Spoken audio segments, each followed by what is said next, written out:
Chapter 14. Just a Matter of Jelly.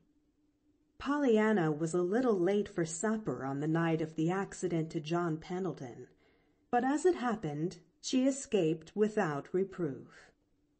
Nancy met her at the door. "Well, if I ain't glad to be setting my 2 eyes on you," she sighed in obvious relief. "It's 6:30. "I know it," admitted Pollyanna anxiously. "But I'm not to blame. Truly I'm not. And I don't think even Aunt Polly will say I am either."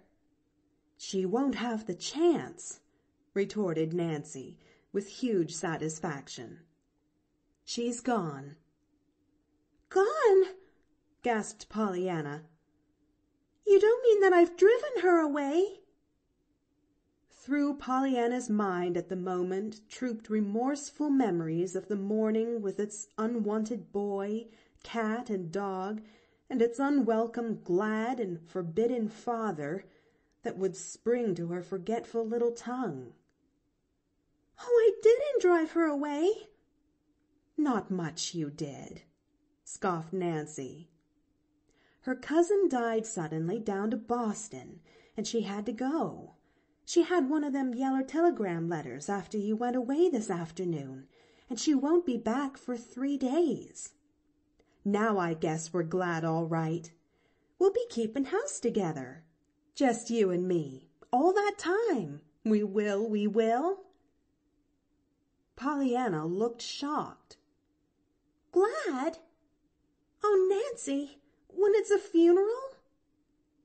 "Oh, but 'twa'n't the funeral I was glad for, Miss Pollyanna. It was—" Nancy stopped abruptly. A shrewd twinkle came into her eyes. "Why, Miss Pollyanna, as if it wa'n't yourself that was teaching me to play the game," she reproached her gravely. Pollyanna puckered her forehead into a troubled frown. "I can't help it, Nancy," she argued with a shake of her head. "It must be that there are some things that 'tisn't right to play the game on, and I'm sure funerals is one of them. There's nothing in a funeral to be glad about." Nancy chuckled. "We can be glad 'tain't our'n," she observed demurely. But Pollyanna did not hear. She had begun to tell of the accident, and in a moment Nancy, open-mouthed, was listening. At the appointed place the next afternoon, Pollyanna met Jimmy Bean according to agreement. As was to be expected, of course, Jimmy showed keen disappointment that the Ladies' Aid preferred a little India boy to himself. "Well, maybe 'tis natural," he sighed. "Of course, things you don't know about are always nicer'n things you do. Same as the potato on the other side of the plate is always the biggest. But I wish I looked that way to somebody way off.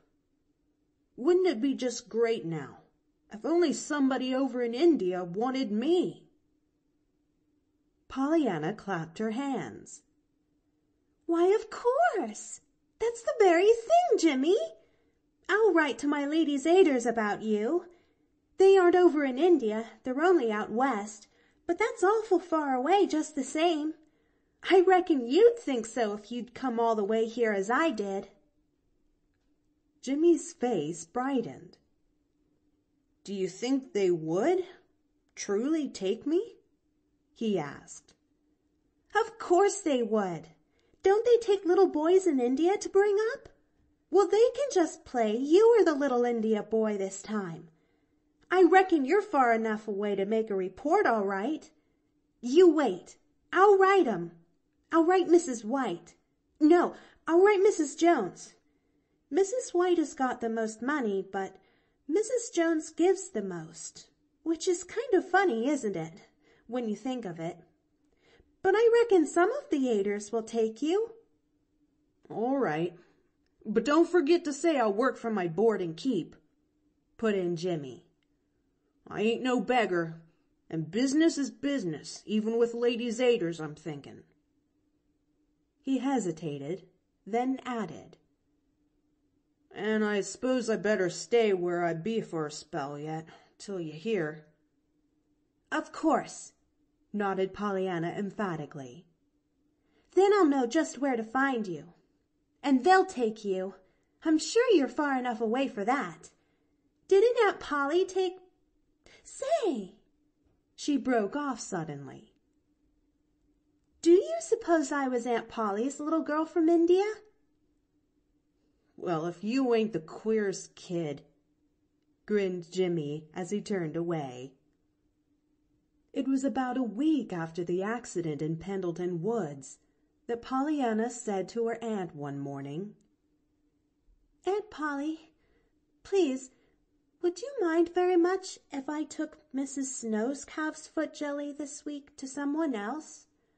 I'm sure Mrs. Snow wouldn't, this once." "Dear me, Pollyanna, what are you up to now?" sighed her aunt. "You are the most extraordinary child." Pollyanna frowned a little anxiously. "Aunt Polly, please, what is extraordinary? If you're extraordinary, you can't be ordinary, can you?" "You certainly cannot." "Oh, that's all right then. I'm glad I'm extraordinary," sighed Pollyanna, her face clearing. "You see, Mrs. White used to say Mrs. Rawson was a very ordinary woman, and she disliked Mrs. Rawson something awful. They were always Father had... we had more trouble keeping peace between them than we did between any of the rest of the Aiders," corrected Pollyanna, a little breathless from her efforts to steer between the Scylla of her father's past commands in regard to speaking of church quarrels, and the Charybdis of her aunt's present commands in regard to speaking of her father. Yes, well, never mind," interposed Aunt Polly, a trifle impatiently. "You do run on so, Pollyanna, and no matter what we're talking about, you always bring up those ladies' aiders." "Yes'm," smiled Pollyanna cheerfully. "I reckon I do, maybe. But you see, they used to bring me up and—" "That will do, Pollyanna," interrupted a cold voice. "Now, what is it about this jelly?" "Nothing, Aunt Polly, truly, that you would mind, I'm sure. You let me take jelly to her, so I thought you would to him, this once. You see, broken legs aren't like lifelong invalids, so his won't last forever, as Mrs. Snow's does, and she can have all the rest of the things after just once or twice." He, broken leg? What are you talking about, Pollyanna?" Pollyanna stared, then her face relaxed. "Oh, I forgot. I reckon you didn't know. You see, it happened while you were gone. It was the very day you went that I found him in the woods, you know, and I had to unlock his house and telephone for the men and the doctor and hold his head and everything. And of course then I came away and haven't seen him since. But when Nancy made the jelly for Mrs. Snow this week, I thought how nice it would be if I could take it to him instead of her just this once. Aunt Polly, may I?" Yes, I suppose so," acquiesced Miss Polly a little wearily. "Who did you say he was?" "The man. Mr. John Pendleton." Miss Polly almost sprang from her chair. "John Pendleton?" "Yes. Nancy told me his name. Maybe you know him?" Miss Polly did not answer this.